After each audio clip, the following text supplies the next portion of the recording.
টানাটানি কিংবা মধ্যবিত্ত সংসারে ছোট ছোট সাশ্রয় কিন্তু একদিন বড় স্বস্তি এনে দেয়। সাশ্রয়ের সে বাঁচানো টাকাই হয়তো ঈদের দিনে সন্তানের মুখে একটুখানি হাসি ফোটে কিংবা সংসারের অন্য যে কোনো প্রয়োজন মেটে। এই ভাবনাই কিন্তু মনে শান্তি এনে দেয়। রোজার আসল শিক্ষা অপচয় না করা এবং সহজ জীবনকে গ্রহণ করা। তাই গ্যাসের অযথা ব্যবহার কমিয়ে সাশ্রয়ী উপায় বেছে নেওয়া শুধু অর্থ বাঁচানো নয়, এটা দায়িত্বশীলতার পরিচয়। অল্পের ভিতর সুখ খুঁজে নেওয়া, পরিবারের জন্য একটু বাড়তি স্বস্তি জমিয়ে রাখা, এই ছোট ছোট সিদ্ধান্তগুলোই কিন্তু রোজার বরকতকে আরো গভীর করে তোলে। রোজার মাস মানেই কিন্তু রহমত, বরকত আর সংযমের শিক্ষা। কিন্তু টানাটানি বা অভাবের মধ্যবিত্ত সংসারে কিন্তু এই রমজান মাস সবচেয়ে বড় চিন্তার জায়গা হয় রান্নার গ্যাস। বাজারের বাড়তি দাম, গ্যাসের সংকট সব মিলিয়ে মনের ভিতর কিন্তু একটা চাপ, বাড়তি টেনশন কাজ করে।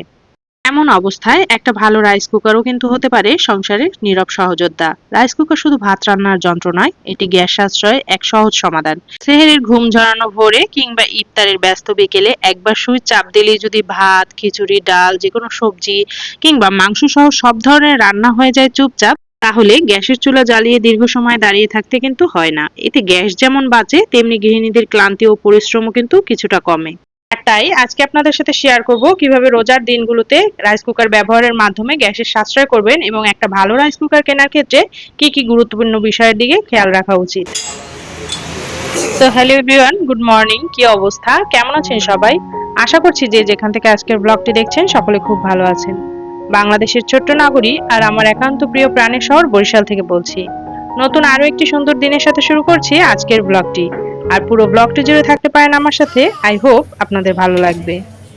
সকাল সকাল কিন্তু রান্নাঘর থেকেই শুরু করছি। আর প্রথমেই দেখিয়ে নিচ্ছিলাম বরিশালে এত সুন্দর একটা বাসন কোসনের দোকান খুলেছে বাসনওয়ালা। তো দোকানটা কিন্তু অনেক সুন্দর সুন্দর জিনিসপত্র এসেছে, একদম চোখ আটকে রাখা দেয়। কিন্তু দোকানগুলোতে কিন্তু জিনিসপত্রের প্রাইস তুলনামূলকভাবে অনেক বেশি। অনলাইনে যে ধরনের দাম দেখি তার তুলনায় কিন্তু 50-100 টাকা প্রত্যেকটা আইটেমই বেশি ছিল দাম। তাই কিন্তু অনেক ইচ্ছা থাকা সত্ত্বেও কিন্তু নিজেকে সংবরণ করে মাত্র 2টা কাপ কিনে বাসায় এসেছি।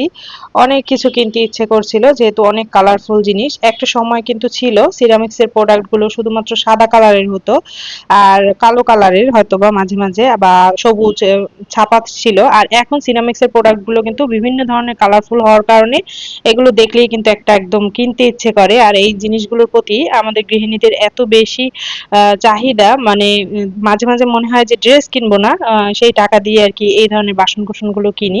বিশেষ করে আমার তো এটা বেশি হয় যে আমার এখন আর ড্রেস কিনতে মন চায় না, মন চায় যে এই ধরনের সিরামিক্স এর কালারফুল প্রোডাক্ট গুলো দেখলেই কিনতে ইচ্ছে করে। তবে বরিশালে কিন্তু এই প্রোডাক্ট গুলোর ভ্যারাইটিস খুব কম। শুধুমাত্র এই নতুন একটা দোকান দেখলাম যেখানে কিন্তু এই ধরনের প্রোডাক্ট আর কি সবকিছু এক ছাদের নিচে। এছাড়া কিন্তু যেগুলো ছিল এতদিন মানে 9 to 9 এর দোকানে বা বিভিন্ন শপিং এ অল্প অল্প করে ছিল, তবে এক ছাদের নিচে এত প্রোডাক্টের সমাহার কিন্তু ছিল না। তবে এই দোকানটা কিন্তু তুলনামূলকভাবে দাম অনেক বেশি। যে দামে আপনি 2টা প্রোডাক্ট নিতে পারবেন সেই দাম কিন্তু একটা প্রোডাক্টের। যার কারণে কিন্তু আমার অনেক ইচ্ছা থাকা সত্ত্বেও আমি বেশি কিছু কিনিনি।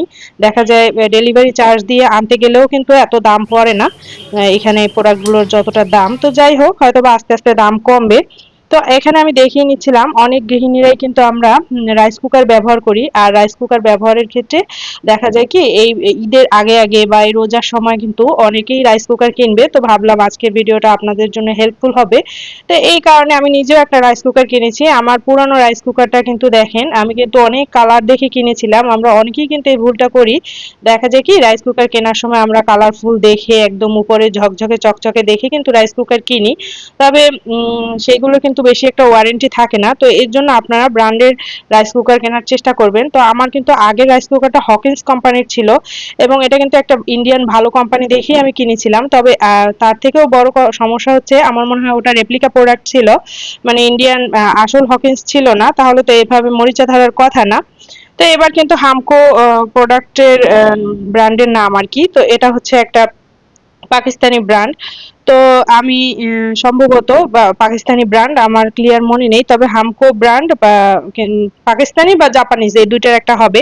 তো এইবার দেখি এটা কেমন যায়। তবে ঝকঝকে চকচকে দেখেই কিন্তু জিনিস কেনা উচিত নয়, গ্যারান্টি ওয়ারেন্টি দেখে তারপর কেনা উচিত রাইস কুকারের ক্ষেত্রে। তো এই রাইস কুকারটা কিন্তু 1 বছর ওয়ারেন্টি ছিল বা গ্যারান্টি কার্ড ছিল আমার কাছে। তো এর জন্য এটা দেখে কিন্তু আমি গ্যারান্টি ওয়ারেন্টি দেখে কিনেছিলাম। আগের রাইস কুকারটা কিন্তু আমি কম দামে কিন্তু কিনতে গিয়ে গ্যারান্টি ওয়ারেন্টি ছাড়া কিনেছিলাম, যার কারণে ওই রাইস কুকারটা কিন্তু একদম নিচের দিকটায় মরিচা ধরে যায়। তো আপনারা কেনার আগে ঝকঝকে চকচকে না দেখে ভালো কোম্পানি এবং গ্যারান্টি ওয়ারেন্টি আছে এমন দেখে কিন্তু রাইস কুকার কিনবেন। যেহেতু একটা রাইস কুকার কিনি আমরা দেখা যায় ২,০০০ বা ২,৫০০ টাকার উপরে, তো সেই ক্ষেত্রে দেখা যায় যে সেই রাইস কুকারটা যদি ২-৪ বছর ব্যবহার করতে না পারি তখন কিন্তু আমাদের মধ্যবিত্তের টাকাটা একদম বিফলে যায়, মানে জলে যায়। তো এই কারণে আমি বললাম যে ঝকঝকে চকচকে বা গ্যারান্টি ওয়ারেন্টি না দেখে রাইস কুকার কিনবেন না।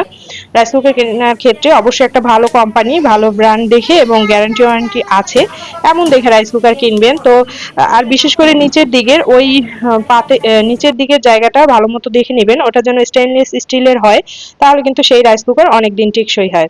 তো এই তো পুরোনো রাইস কুকার আমি কিন্তু এর জন্য ওটা সাইডে সরিয়ে রেখে ওটার উপরের কাভারটা যেহেতু মরিচা ধরে গেছে, তো ওটা হয়তো বা বিক্রি করে দিব।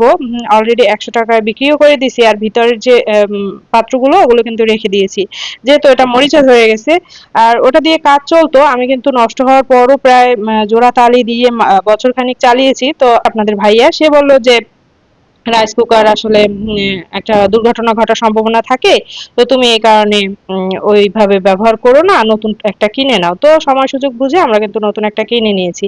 আর এখানে আমার কিন্তু আগের ভিডিওতেও বলেছিলাম আমার মাছ মাংস বাজার করা কমপ্লিট, তারপরে এখানে কিন্তু আপনাদের ভাইয়া ১২০০ টাকার কোরাল মাছ এনেছে। তো এটা ধুয়ে নিচ্ছিলাম। একটা আপু কিন্তু আমাকে কমেন্ট করে বলেছিল মাছ মাংস কাটা যেন আমি ভিডিওতে না দেখাই, এতে কিন্তু ভিউজ কমে যায়। আপু কিন্তু ভালো ভেবেই বলেছিল। এছাড়াও কিন্তু আপনাদের সাথে আরেকটা খুশি সংবাদ শেয়ার করি, সেটা হচ্ছে আপনাদের বলেছিলাম আমরা ৪ তলার কাজ, মানে ৩ তলা ৪ তলা মিলিয়ে থাকবো, ৪ তলার কাজ কিন্তু অলরেডি শুরু করে দিয়েছি। আপনারা সবাই আমাদের জন্য দোয়া করবেন সুন্দরভাবে যেন ৪ তলার কাজ কমপ্লিট করতে পারি এবং নিজের মন মতো সংসারটাকে সাজিয়ে নিতে পারি। যেহেতু বাচ্চারা বড় হয়ে গিয়েছে আমাদের কিন্তু থাকতে খুব বেশি কষ্ট হয়, এই কারণে কিন্তু খুব তড়িঘড়ি করে এবং অনেকটা রিস্ক নিয়ে কিন্তু ৪ তলার কাজ শুরু করে দিয়েছি। তো এই তো এখানে কিন্তু আজকে ২টা পিলারের কাজ চলছে। যেহেতু শুক্রবার থেকেই শুরু করেছি, আর এখানে কিন্তু ঝাড়পোছ দিয়ে তারপর কিন্তু আজকে ঢালাইটাও হয়ে যাবে। সবাই আমাদের জন্য অনেক বেশি দোয়া করবেন। আর ভিডিওতে যদি এখনো কেউ লাইক দিয়ে না থাকেন তাহলে আপনাদের কাছে অনুরোধ থাকবে কষ্ট করে চেক করে একটু লাইকটা দিয়ে দিবেন। আসলে আপনারা কেন যেন লাইক দিতেই চান না। আমার গত ভিডিওতে এত বলার পরও মাত্র ৪০টা লাইক করেছে। আমি মনে করি এই ৪০ জন মানুষই আমার খুব বেশি শুভাকাঙ্ক্ষী। ভিউজ যতই থাক লাইকের সংখ্যা কিন্তু খুব কম। তবে লাইক পেলে বা লাইক দেয়া থাকলে কিন্তু ভিউজ এর সংখ্যা আস্তে আস্তে বাড়ে। তো আমি কিন্তু প্রতিদিনই কিন্তু এখন থেকে আমাদের এই বিল্ডিং এর কাজের আপডেট গুলো আপনাদের সাথে শেয়ার করব। আশা করছি আমার চ্যানেলটির পাশে থাকবেন। আর কেউ নতুন হয়ে থাকলে এবং আমার চ্যানেলের কোনো কিছু ভালো লেগে থাকলে চ্যানেলটি কিন্তু সাবস্ক্রাইব করে চ্যানেলটির পাশে থেকে যেতে পারেন। তো এই তো এখানে কিন্তু ঝাড়পোছ দিয়ে তারপর কিন্তু এখানে ঢালাইয়ের জন্য যে মিক্সচার, ওই মিক্সচারটা ইট বালি সিমেন্টের করা হবে। তো তারপর কিন্তু ঢালাই কাজও হবে এবং এই পিলার ২টা কিন্তু অলরেডি ঢালাই দেওয়া শেষ। যেহেতু আমি ভিডিওটা আগে করেছি এবং ভয়েসটা পরে দিচ্ছি, তো এই তো সন্ধ্যাবেলা কিন্তু মানে লাঞ্চের পর কিন্তু ঢালাইয়ের কাজ শুরু হয়েছে। এছাড়া কিন্তু অনেক আপুরা গত ভিডিওতে এত সুন্দর সুন্দর কমেন্ট করেছেন কন্টিনিউ ভিডিও দেওয়ার জন্য। তো আপনাদের কাছে কিন্তু আমার কৃতজ্ঞতার আসলে শেষ নেই। আপনারা আমাকে এত ভালোবাসেন এবং আমার ভিডিওগুলো দেখার জন্য এত বেশি অপেক্ষা করেন যে আমার ভিডিও না দেখে আসলে উপায়ও থাকে না। তো এই আপুগুলোর কাছে যারা আমার ভিডিওর জন্য কন্টিনিউ অপেক্ষা করেন তাদের কাছে কিন্তু আমার আসলে কৃতজ্ঞতার শেষ নেই। তো আজকের ভিডিওটা এতটুকুই। দেখা হচ্ছে নেক্সট কোনো